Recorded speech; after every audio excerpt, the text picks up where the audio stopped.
আসসালামু আলাইকুম। 18 বাংলা সংবাদে সবাইকে স্বাগত জানাচ্ছি। আমি ভাবনা আহমেদ। শুরুতেই বিআরবি কেবলস সংবাদ শিরোনাম। নির্বাচনে যাদের জামানত থাকবে না তারাই সংখ্যানুপাতিক ভোটের কথা বলছে কেরানীগঞ্জের সমাবেশে সালাউদ্দিন আহমেদ। যেন তেন নির্বাচন মেনে নেওয়া হবে না, হুঁশিয়ারি শফিকুর রহমানের। মব ভায়োলেন্স বন্ধ না হলে সুষ্ঠু নির্বাচন সম্ভব নয় বলছেন রাজনৈতিক দলের নেতারা। কেউ অন্যায়ভাবে আইনে প্রয়োগ করলে তাদেরও শাস্তির আওতায় আনার দাবি। জুলাইয়ের কথা যারা সংবিধানে রাখতে চায় না তারা মুজিববাদের নতুন পাহারাদার, মন্তব্য নাহিদ ইসলামের। মৌলিক সংস্কারের মাধ্যমে গণতান্ত্রিক রাষ্ট্র গড়ার প্রত্যয়। আওয়ামী লীগ আমলে গোয়েন্দা সংস্থাগুলোকে ব্যবহার করে মানুষের মুখ বন্ধ করা হয়েছে, অভিযোগ প্রধান উপদেষ্টার প্রেস সচিবের। স্বাধীন গণমাধ্যম প্রতিষ্ঠায় সচেষ্ট সরকার। এবং আন্তর্জাতিক অপরাধ ট্রাইব্যুনালে দণ্ডিতরা জাতীয় সংসদ নির্বাচনে অংশ নিতে পারবে না, অ্যাটর্নি জেনারেল। সুশাসন প্রতিষ্ঠায় জুলাই বিপ্লবের অন্যতম চেতনা। শুনছিলেন বিআরবি কেবল সংবাদ শিরোনাম, এবারে বিস্তারিত। নির্বাচনে অংশ নিলে যাদের জামানত থাকবে না তারাই সংখ্যানুপাতিক নির্বাচনের কথা বলছে বলে মন্তব্য করেছেন বিএনপির স্থায়ী কমিটির সদস্য সালাউদ্দিন আহমেদ। কেরানীগঞ্জে সমাবেশে তিনি বলেন, জুলাই গণ অভ্যুত্থান কারো একার কৃতিত্ব নয়। গণ অভ্যুত্থানের চেতনা বিক্রি করা সমীচীন হবে না। রাজধানীতে আরেক অনুষ্ঠানে হাফিজউদ্দিন আহমেদ আশা প্রকাশ করেন, দ্রুততম সময়ে নির্বাচন দিয়ে অন্তর্বর্তী সরকার সব ষড়যন্ত্র ব্যর্থ করে দেবে। কামরুজ্জামান রাজুবের রিপোর্ট। আদালতের বিষয় গণতন্ত্র প্রতিষ্ঠায় দ্রুত নির্বাচনের দাবিতে এই সমাবেশের আয়োজন করে দক্ষিণ কেরানীগঞ্জ জেলা বিএনপি। এই সংস্কারের সমাবেশে অংশ নেন বিএনপির শীর্ষ পর্যায়ের নেতারা। তারা অভিযোগ করেন, যারা সংখ্যানুপাতিক নির্বাচনের কথা বলছে তারা আসলে নির্বাচনই চায় না। এ সময় দলের স্থায়ী কমিটির সদস্য সালাউদ্দিন আহমেদ অভিযোগ করেন, নির্বাচনের কথা বলাতেই বিএনপির বিরুদ্ধে বিষোদ্গার শুরু হয়েছে। এনসিপির উদ্দেশ্যে তিনি বলেন, আওয়ামী লীগের মতো চেতনা বিক্রির রাজনীতি করে কোনো লাভ হবে না। ছাত্রদের দল, যাদের আমরা সফলতা কামনা করি, তাদের ধারণা হয়েছে 5ই আগস্টের ছাত্র গণ অভ্যুত্থানের মালিক তারা। মুক্তিযুদ্ধের চেতনা বিক্রি করতে করতে করতে আওয়ামী লীগ শেষ পর্যন্ত মুক্তিযুদ্ধের মতো করেই তাদেরকে বাংলার মানুষ বাহির করে দিছে। এই চেতনা বিক্রি করবেন না। অনেকেই বলছে আমরা সংস্কার চাই না, আমরা বিচার বিলম্বিত করতে চাই, আমরা শুধু নির্বাচন করছি।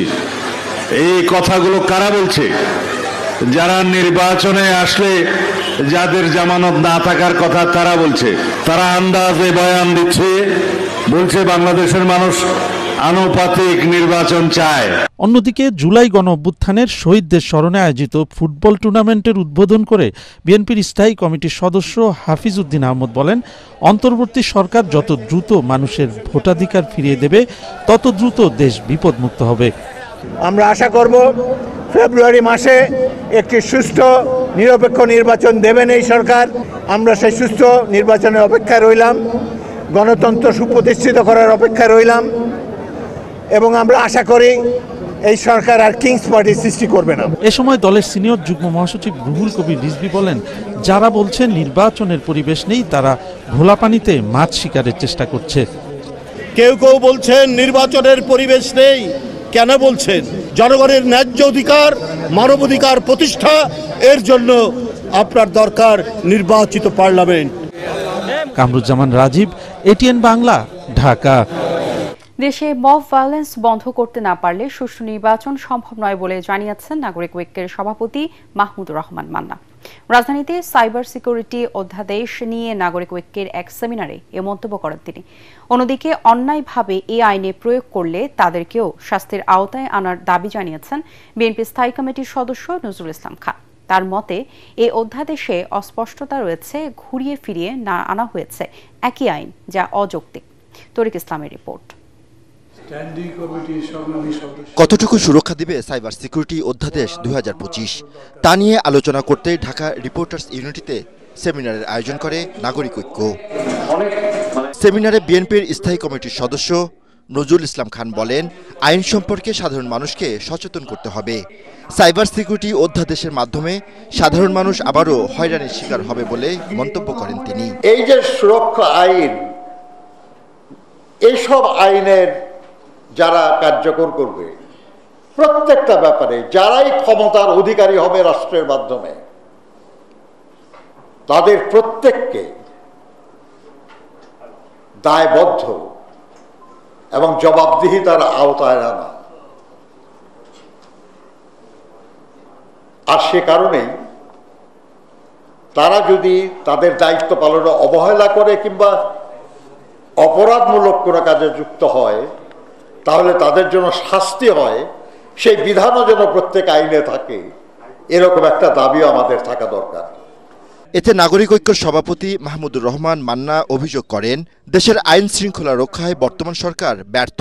সুষ্ঠু নির্বাচনের স্বার্থে মব ভায়োলেন্স বন্ধের দাবি জানান তিনি। যেটা পাটগ্রামে হয়েছে, যেটা ব্রাহ্মণবাড়িয়াতে হয়েছে, যেটা বরিশালে হয়েছে, বিভিন্ন জায়গায় যেই ধরনের মবক্রেসি চলছে, এটা বন্ধ করতে না পারলে সুষ্ঠু নির্বাচন হবে কীরকম করে? আর পুলিশগুলো তো আগেই আমরা বলেছি, বাবা ধান্দাবাজ খুব বোঝে। সাইবার সুরক্ষা অধ্যাদেশে বিনা পরোয়ানায় গ্রেফতারের সুযোগ থাকায় তা বাতিলেরও দাবি জানান বক্তারা। তরিক ইসলাম, এটিএন বাংলা, ঢাকা। এবার রক্তে লেখা জুলাই অভ্যুত্থান। জুলাইয়ের কথা যারা সংবিধানে রাখতে চায় না, তারা মুজিববাদের নতুন পাহারাদার বলে মন্তব্য করেছেন জাতীয় নাগরিক পার্টি এনসিপির আহ্বায়ক নাহিদ ইসলাম। দেশ গড়তে জুলাই পদযাত্রার পঞ্চম দিনে বগুড়ার পথসভায় তিনি কথা বলেন। এ সময় দলটির নেতৃবৃন্দ দাবি করেন, বর্তমান রাষ্ট্র কাঠামো জনগণের অধিকার নিশ্চিত করতে ব্যর্থ, আর তাই নতুন সংবিধান, নতুন আইন এবং মৌলিক সংস্কারের মাধ্যমে গড়ে তুলতে হবে অংশগ্রহণমূলক গণতান্ত্রিক রাষ্ট্র। বগুড়া থেকে হুমায়রা আক্তার জাহানের তথ্য ও আজিজুল হাকিম রোমনের ছবিতে রিপোর্ট করছেন জাহিদুল আলম। রোদ বৃষ্টি উপেক্ষা করে তৃণমূলের সঙ্গে মেলবন্ধনে এগিয়ে চলেছে জাতীয় নাগরিক পার্টি এনসিপি। দেশ গড়তে জুলাই পদযাত্রার পঞ্চম দিনে দলটির সমাবেশ বগুড়ায়। সকালে বগুড়া পলিটেকনিক ইনস্টিটিউট কলোনি থেকে শুরু হয় এনসিপির পদযাত্রা। ভাই পাগলা মাজার, ঠনঠনিয়া, পিটিআই মোড়, ইয়াকুবিয়া স্কুলের মোড় হয়ে পদযাত্রাটি শেষ হয় শহরের সাতমাথা মুক্ত মঞ্চে। সেখানে অনুষ্ঠিত হয় পথসভা। এ সময় এনসিপি আহ্বায়ক নাহিদ ইসলাম বর্তমান রাষ্ট্র কাঠামো পরিবর্তন করে জনগণের অধিকার নিশ্চিত করতে কাজ করার কথা জানান। বলেন, অন্য কোনো দেশের ইশারায় নয়, নতুন গণতান্ত্রিক রাষ্ট্র গঠনে সব সিদ্ধান্ত নেবে বাংলাদেশের জনগণ। আমরা পুরনো খেলায় কোনো নতুন প্লেয়ার হইতে আসি নাই, আমরা খেলার নিয়ম বদলাই দিতে এসেছি। গণ অভ্যুত্থানের পরে ভারত, পাকিস্তান, আমেরিকা, চীন কারো ইশারায় বাংলাদেশ পরিচালিত হবে না। বাংলাদেশের নির্বাচন, বাংলাদেশের রাজনীতি, বাংলাদেশের সবকিছু ঠিক করবে বাংলাদেশের জনগণ। ৩রা আগস্ট নতুন বাংলাদেশের সূচনা ঘোষণা করা হবে জানিয়ে নাহিদ বগুড়াবাসীকে ওই দিন কেন্দ্রীয় শহীদ মিনারে আসার জন্য আহ্বান জানান। আসবেন ৩রা আগস্ট, শহীদ মিনারে দেখা হবে, নতুন বাংলাদেশের শপথ হবে। জাতীয় নাগরিক পার্টি বাংলাদেশের নতুন রাজনীতির সূচনা ঘটাবে। পথসভায় আরো বক্তব্য রাখেন এনসিপির সদস্য সচিব আখতার হোসেন।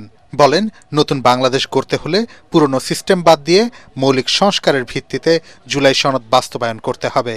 নতুন বাংলাদেশ গঠন করতে, বাংলাদেশে ক্ষমতার ভারসাম্য নিয়ে আসতে যে মৌলিক সংস্কার প্রয়োজন, সেই মৌলিক সংস্কারের বিপক্ষে কিছু মানুষ বাংলাদেশে কথা বলছে। কষ্ট করে বলতে চাই, এই বাংলাদেশে মৌলিক সংস্কারের ভিত্তিতেই জুলাই সনদ হতে হবে। এর আগে শহরের পর্যটন মোটেলে শহীদ পরিবারের সঙ্গে সাক্ষাৎ করেন এনসিপির নেতারা। তারা বলেন, গণহত্যার বিচার বাংলার মাটিতেই হবে। দাবি জানান, শহীদ পরিবারকে নিরাপত্তা দিতে হবে নতুন ঘোষণাপত্রে। এ সময় নতুন বাংলাদেশ গড়ার লক্ষ্যে আন্দোলন চালিয়ে যাওয়ার ঘোষণা দেয় এনসিপি।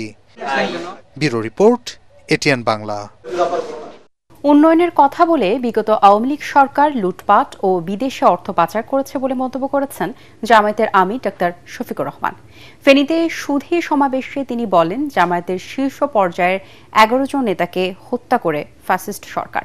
এর আগে কুমিল্লায় পথসভায় জামায়াতের আমির বলেন, যেন তেন নির্বাচন চায় না তার দল। এ সময় তিনি অভিযোগ করে বলেন, অনেকে ধৈর্য ধরতে পারছেন না, এখনো দখল ও লুটপাটে ব্যস্ত। বিস্তারিত জানাচ্ছেন একরামুল হক সায়েম।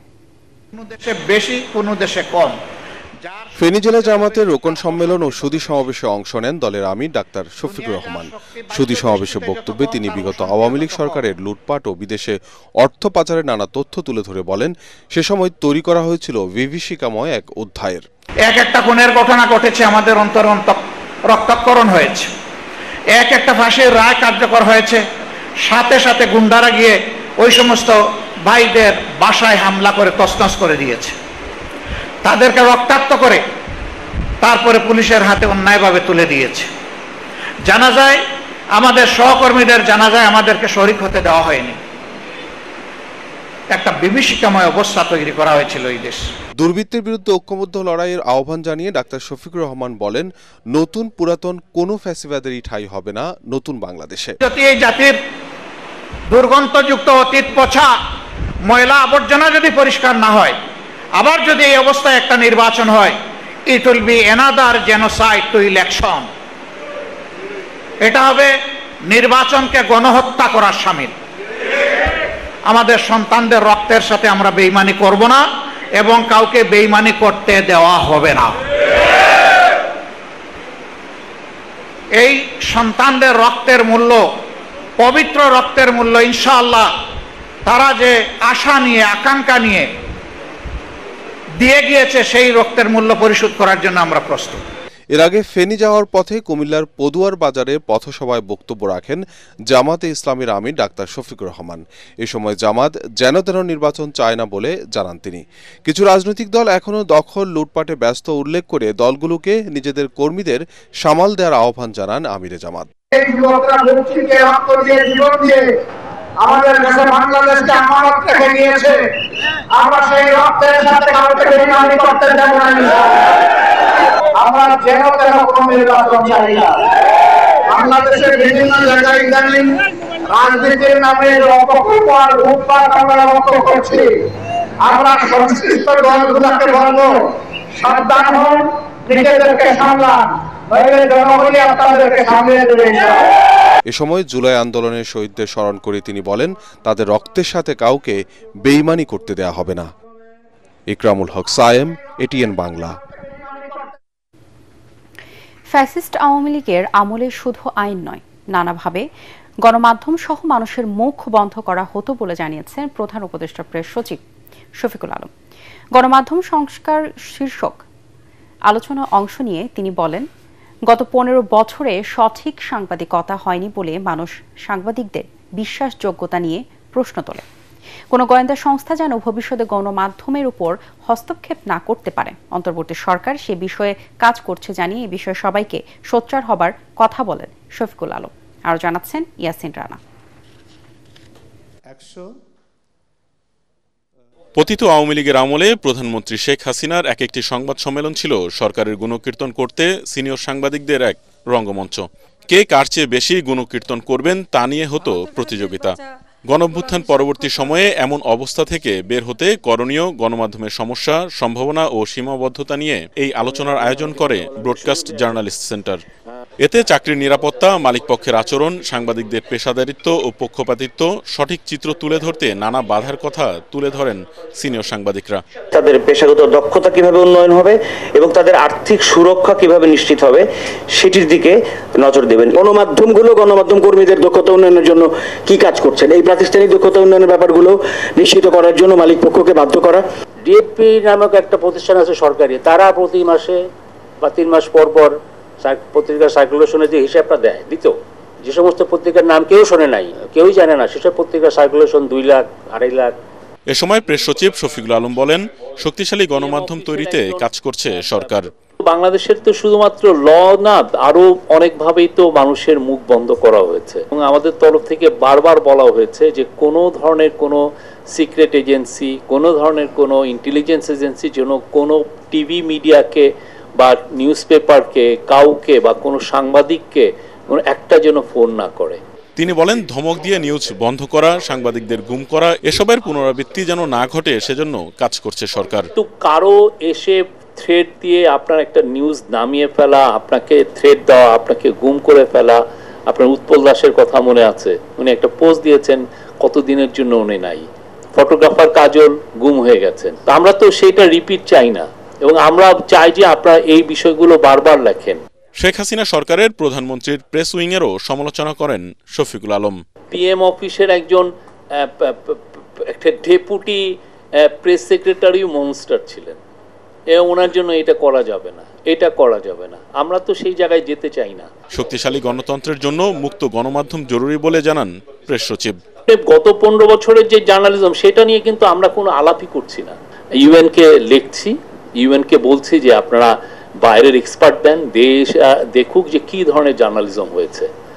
ওই জায়গাটা অ্যাড্রেস করাটা খুবই ক্রুশিয়াল। তাহলে হবে কি, বাংলাদেশে একটা জার্নালিজমের উপরে একটা ট্রাস্টের জায়গাটা তৈরি হবে। শক্তিশালী গণমাধ্যমের জন্য সর্বনিম্ন বেতন কাঠামো 30,000 টাকা করার বিষয়ে সরকার কাজ করছে জানিয়ে শফিকুল আলম বলেন, এজন্য সাংবাদিকদের আরও সোচ্চার হতে হবে। বড় বড় টিভিতেও আমি শুনেছি 10-15 হাজার টাকা দেয়। যে কোনো নিউজ মিডিয়া আসুক, তার বেসিক মিনিমাম ওয়েজ হবে 30,000 টাকা। ইয়াসিন রানা, এটিএন বাংলা, ঢাকা। আন্তর্জাতিক অপরাধ ট্রাইব্যুনালে দণ্ডিতরা আসন্ন জাতীয় সংসদ নির্বাচনে অংশ নিতে পারবে না বলে জানিয়েছেন অ্যাটর্নি জেনারেল মোহাম্মদ আসাদুজ্জামান। রাজধানীতে এক বিতর্ক অনুষ্ঠানে তিনি বলেন, আগামী নির্বাচনে দল হিসেবে আওয়ামী লীগ অংশ নিতে পারবে কিনা তা সরকারের নীতিগত সিদ্ধান্তের বিষয়। এ সময় আগামীতে দেশে যেন অনাকাঙ্ক্ষিত পরিস্থিতির সৃষ্টি না হয় সে বিষয়ে সবাইকে সতর্ক থাকার আহ্বান জানান ডিবেট ফর ডেমোক্রেসির chairman Hasan Ahmed Chowdhury Kiron. Imdadullah Babu report. Debate for democracy আয়োজিত বিতর্ক প্রতিযোগিতায় জুলাই বিপ্লবের চেতনা বাস্তবায়নে সরকার নাকি নাগরিকের ভূমিকা বেশি, এ বিষয়ে নিজেদের যুক্তিতর্ক তুলে ধরেন বিতার্কিকরা।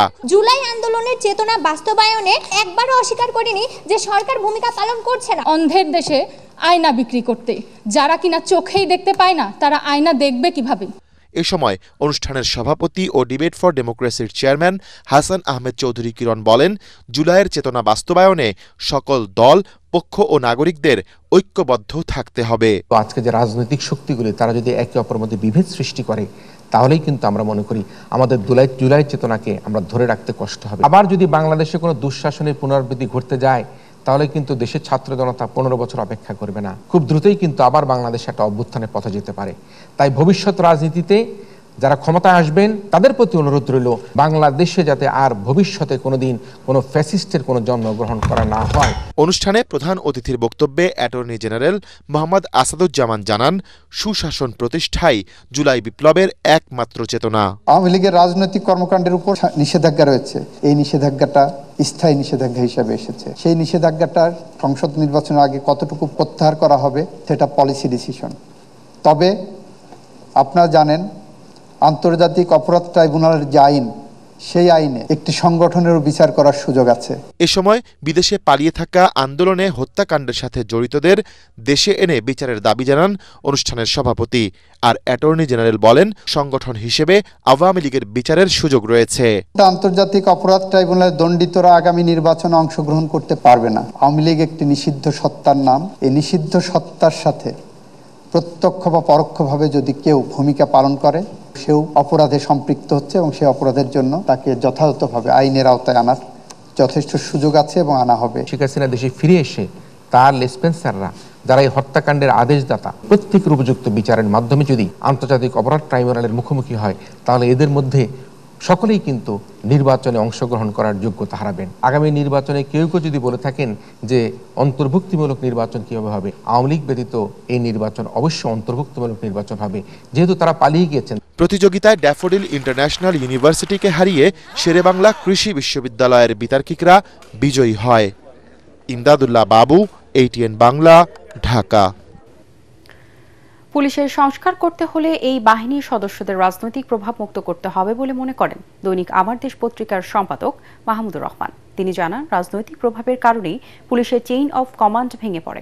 অবসরপ্রাপ্ত পুলিশ কর্মকর্তা কল্যাণ সমিতির সভাপতি অবসরপ্রাপ্ত DIG doctor M Akbar Ali সভাপতিত্বে জাতীয় প্রেস ক্লাবে বাংলাদেশ পুলিশ সংস্কার প্রেক্ষিত নাগরিক ভাবনা শীর্ষক গোলটেবিল বৈঠকে মাহমুদুর রহমান আরও বলেন, স্বৈরাচার শেখ হাসিনার সময় পুলিশের চেইন অফ কমান্ড ছিল না। অবাধ, সুষ্ঠু ও নিরপেক্ষ নির্বাচন করতে হলে পুলিশের মনোবল ফিরিয়ে আনার ব্যবস্থা নিতে হবে। এটা অন্তর্বর্তী সরকারের বড় চ্যালেঞ্জ বলেও মন্তব্য করেন তিনি। পুলিশ বাহিনীর বিদ্যমান চ্যালেঞ্জ ঔপনিবেশিক আইন, দুর্নীতি ও জবাবদিহিতার অভাব এবং মানসিক স্বাস্থ্য সমস্যার কথাও উঠে আসে বৈঠকে। এজন্য আধুনিক ও গণমুখী পুলিশ আইন প্রণয়ন, স্বচ্ছতা ও জবাবদিহিতা নিশ্চিতকরণ, পেশাগত প্রশিক্ষণের জোর দেন বক্তারা। ফ্যাসিবাদী সিস্টেম 16 বছর ধরে তৈরি করা হয়েছিল বাংলাদেশে। একজন ফ্যাসিস্ট শাসক, তারই ইনএভিটেবল সিচুয়েশন ছিল বা প্রোডাক্ট ছিল এই পুলিশের এই অবস্থা। যে এই অন্তর্বর্তীকালীন সরকারের বিগেস্ট চ্যালেঞ্জ হচ্ছে এদের যে হারিয়ে যাওয়া মরালটাকে ফিরিয়ে আনা। রাজনৈতিক প্রভাবের কারণেই পুলিশের এতটা অধপতন ঘটে, যার প্রমাণ আমরা গত সরকারের আমলে দেখতে পেয়েছি। এই যে বেনজির আহমেদের এত সম্পত্তি, এত দুর্নীতি করে আবার দেশ থেকে চলে গেছে, এটা করতে পেরেছে কেন? রাজনৈতিক প্রভাবের কারণে। আগেই আপনার চ্যালেঞ্জ নিতে হবে যে আমি পুলিশকে কিভাবে রাজনৈতিক প্রভাব মুক্ত করব। এটাকে বাদ দিয়ে অন্য কোনো সংস্কার করে কোনো লাভ নেই। সাবেক প্রধান নির্বাচন কমিশনার ডক্টর এটিএম শামসুল হুদা মারা গেছেন। শনিবার সকাল 9টার দিকে গুলশানের নিজ বাসভবনে বার্ধক্যজনিত কারণে 82 বছর বয়সে তিনি ইন্তেকাল করেন। তার একমাত্র মেয়ে যুক্তরাষ্ট্র থেকে সোমবার দেশে ফেরার পর মরহুমের জানাজা ও দাফন অনুষ্ঠিত হবে। ওই দিন আসরের নামাজের পর গুলশান লেক পার্কে তার মরদেহ রাখা হবে। সেখানে সাবেক সিএসির প্রতি শ্রদ্ধা জানাবেন সর্বস্তরের মানুষ। বাদ মাগরিব গুলশান সোসাইটির মসজিদে তার জানাজার নামাজ অনুষ্ঠিত হবে। জানাজা শেষে বনানী কবরস্থানে দাফন করা হবে সাবেক প্রধান নির্বাচন কমিশনার এটিএম শামসুল হুদাকে। 2007 সালে ফখরুদ্দিন আহমেদের নেতৃত্বাধীন সরকারের সময় এটিএম শামসুল হুদা প্রধান নির্বাচন কমিশনের দায়িত্ব পান। 111 সরকারের সময় 2008 সালের 29 ডিসেম্বর অনুষ্ঠিত নবম সংসদ নির্বাচন পরিচালনা করেন এটিএম শামসুল হুদা। ক্ষমতা উপভোগ করার জন্য একটি দল নির্বাচন পেছানোর পায়তারা করছে বলে অভিযোগ করেছেন ঢাকা মহানগর উত্তর বিএনপির সাবেক আহ্বায়ক সাইফুল আলম নীরব। তেজগাঁও হাতিরঝিল এলাকায় দলের রাষ্ট্র সংস্কারের 31 দফার কর্মসূচির পক্ষে প্রচারণামূলক লিফলেট বিতরণ করতে গিয়ে তিনি এই কথা বলেন। নীরব বলেন, সংস্কার একটি চলমান প্রক্রিয়া, তাই সংস্কারের নামে জাতীয় নির্বাচন পেছানো যাবে না। স্থানীয় বিএনপি ও অঙ্গ সংগঠনের নেতাকর্মীরা এই সময় উপস্থিত ছিলেন।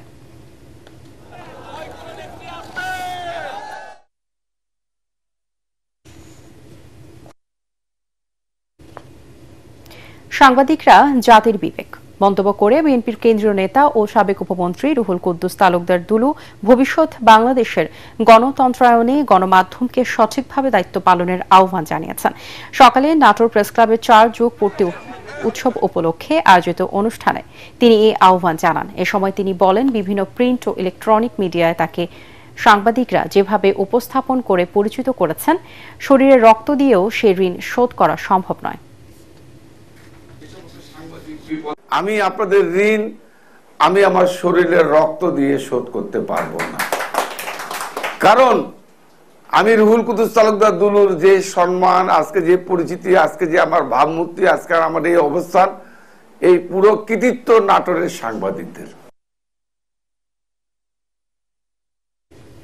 কুমিল্লার মুরাদনগর উপজেলায় মা ও 2 সন্তানকে কুপিয়ে ও পিটিয়ে হত্যার মামলায় 6 জনকে গ্রেপ্তার করেছে র্যাব। মূলত একটি মোবাইল ফোন চুরির ঘটনাকে কেন্দ্র করেই এই হত্যাকাণ্ড ঘটানো হয়েছে বলে জানান র্যাব 11 অধিনায়ক lieutenant colonel HM Sajjad Hossain. বিকেলে রাজধানীর কারণ বাজার র্যাব মিডিয়া সেন্টারে এসব কথা জানান তিনি। বলেন, শনিবার ঢাকার বনশ্রী এলাকা থেকে গ্রেপ্তার করা হয় তাদের। পরে গ্রেপ্তারকৃতদের মুরাদনগরের বাংলা বাজার থানায় হস্তান্তর হবে বলে জানিয়েছেন র্যাব। হত্যাকাণ্ডের প্রায় 39 ঘন্টা পর থানায় মামলা হয়। এতে 38 জনকে আসামি করা হয়েছে।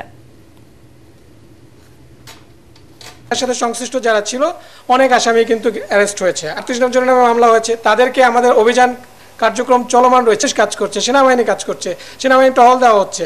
সো অলরেডি কিন্তু এলাকায় নিরাপত্তা জোরদার করার জন্য যা যা দরকার আইন শৃঙ্খলা বাহিনী সেটা কাজ করে যাচ্ছে। এবার আল আরফা ইসলামী ব্যাংক অর্থ সংবাদ।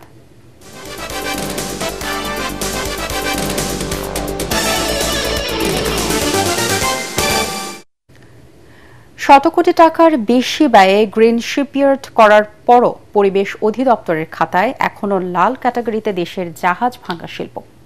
PHP ship breaking and recycling industry সহ কয়েকটি প্রতিষ্ঠান হংকং কনভেনশন সনদ অর্জন করলেও এই শিল্পের সমস্যা এখনও কাটেনি। এসব কারণে দেশি বিদেশি বিনিয়োগ সহ নানা চ্যালেঞ্জের মুখে পড়েছে 60-এর দশকে চট্টগ্রামের সীতাকুণ্ড উপকূলে গড়ে ওঠা এই জাহাজ ভাঙা শিল্প। এই শিল্পের চ্যালেঞ্জ দূর করতে সরকারের সহায়তা চাইলেন সংশ্লিষ্টরা। চট্টগ্রাম থেকে আবুল হাসনাতের পাঠানো তথ্যচিত্রে জাহিদুল আলমের রিপোর্ট। হংকং কনভেনশন নীতিমালা অনুযায়ী এবছর জুনের মধ্যে সীতাকুণ্ড উপকূলে গড়ে ওঠা শতাধিক শিপইয়ার্ড পরিবেশ বান্ধব করার বাধ্যবাধকতা ছিল। সময় পেরিয়ে গেলেও নীতিমালা অনুযায়ী পরিবেশ বান্ধব হিসেবে নিজেদের প্রতিষ্ঠিত করতে পেরেছে হাতে গোনা কয়েকটি ইয়ার্ড। আর যারা হংকং কনভেনশন নীতিমালায় নিজেদের নাম যোগ করতে যাচ্ছেন তাদের সংখ্যাও খুবই নগণ্য। তবে 2020 সালে দেশের প্রথম হংকং কনভেনশন সনদ অর্জন করা PHP ship breaking and recycling industries বিশ্বের নামিদামি কোম্পানির পুরাতন জাহাজ বিভাজন করছে সফলতার সাথে। সম্প্রতি সীতাকুণ্ডে ইয়ার্ড পরিদর্শন শেষে সন্তোষ প্রকাশ করেন জাপানি প্রতিনিধিরা, জানান সহযোগিতা অব্যাহত রাখার। We expect the Bangladesh green yard will be better and to the affect the market more and more. Japan is committed to support Bangladesh's effort, especially PHP. I'm sure that PHP is a leading company in this field. Green shipyard গড়ার নেতৃত্ব দেয়া PHP ship breaking and recycling সংশ্লিষ্টরা এই শিল্পের চ্যালেঞ্জগুলো তুলে ধরে সরকারের সহায়তা কামনা করেন। যখন আমরা গ্রিন হয়ে গেলাম 100 কোটি 150 কোটি টাকা ইনভেস্ট করে, পরিবেশ মন্ত্রণালয় এখনো আমাদেরকে রেড ক্যাটাগরিতে রেখেছে। এখন যখন আমরা রেড ক্যাটাগরিতে আছি, বিদেশি ডোনাররা আমাদেরকে টাকা দিতে চায়, কিন্তু যখনই শুনে যে পরিবেশ মন্ত্রণালয় আমাদেরকে রেড ক্যাটাগরিতে, তখন আর বিদেশি ডোনাররা আসতে চায় না। পরিবেশ মন্ত্রণালয়ের সাথে যোগাযোগ করেছি, ওনাদেরকে বলেছি আসতে দেখতে আমরা কি কাজ করেছি, যাতে একসাথে এই ইন্ডাস্ট্রিটাকে আরও সামনের দিকে নিয়ে যাওয়া যায়। গত কয়েক বছর ধরে আন্তর্জাতিক বাজারে স্ক্র্যাপ জাহাজ ও ডলারের মূল্য বৃদ্ধি এবং দেশে লোহার চাহিদা কমে যাওয়ায় নেতিবাচক প্রভাব পড়েছে এই শিল্পে। একই সাথে হংকং কনভেনশন অনুযায়ী মানে পৌঁছাতে না পারা ইয়ার্ডগুলোর ভবিষ্যৎ নিয়েও বাড়ছে শঙ্কা। এতে জাহাজ ভাঙা শিল্পে বিশাল চ্যালেঞ্জের মুখে Bangladesh. Bureau report, ATN Bangla. এবারে জানিয়ে দিব খেলার খবর।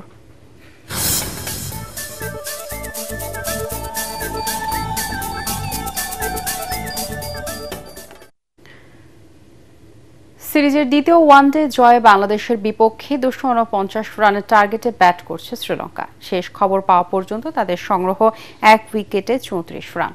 এর আগে কলম্বোর প্রেমাদাস স্টেডিয়ামে টস জিতে ব্যাটিং করতে নামে বাংলাদেশ। তানজিদ হাসান তামিম দলের 10 রানে বিদায় নেওয়ার পর নাজমুল হোসেন শান্ত ও পারভেজ হোসেন ইমন 55 বলে 63 রানের জুটি গড়ে তোলেন। এরপর আর বড় কোনো জুটি গড়তে পারেনি টাইগাররা। ষষ্ঠ উইকেটে জাকির আলী ও তাওহিদ হৃদয় 61 বলে 45 রানে জুটি করেন। শেষ পর্যন্ত 248 রানের গুটিয়ে যায় বাংলাদেশের ইনিংস। দলের পক্ষে সর্বোচ্চ 67 রান করেন পারভেজ হোসেন ইমন। তাওহিদ হৃদয় 51 রানে বিদায় নেন। শ্রীলঙ্কান বোলারদের মধ্যে আসিথা ফার্নান্দো 4টি এবং ওয়ানিন্দো হাসারাঙ্গা 3টি উইকেট তুলে নেন। শেষ করার আগে বিআরবি কেবল সংবাদ শিরোনামগুলো জানিয়ে দিব আরও একবার। নির্বাচনে যাদের জামানত থাকবে না তারাই সংখ্যানুপাতিক ভোটের কথা বলছে কেরানীগঞ্জে সমাবেশে সালাউদ্দিন আহমেদ। যেন তেন নির্বাচন মেনে নেওয়া হবে না, হুঁশিয়ারি শফিকুর রহমানের। মব ভায়োলেন্স বন্ধ না হলে সুষ্ঠু নির্বাচন সম্ভব নয় বলছেন রাজনৈতিক দলের নেতারা। কেউ অন্যায়ভাবে আইনের প্রয়োগ করলে তাদেরও শাস্তির আওতায় আনার দাবি। জুলাইয়ের কথা যারা সংবিধানে রাখতে চায় না তারা মুজিববাদের নতুন পাহারাদার মন্তব্য নাহিদ ইসলামের। মৌলিক সংস্কারের মাধ্যমে গণতান্ত্রিক রাষ্ট্র গড়ার প্রত্যয়। আওয়ামী লীগ আমলে গোয়েন্দা সংস্থাগুলোকে ব্যবহার করে মানুষের মুখ বন্ধ করা হয়েছে, অভিযোগ প্রধান উপদেষ্টা প্রেস সচিবের।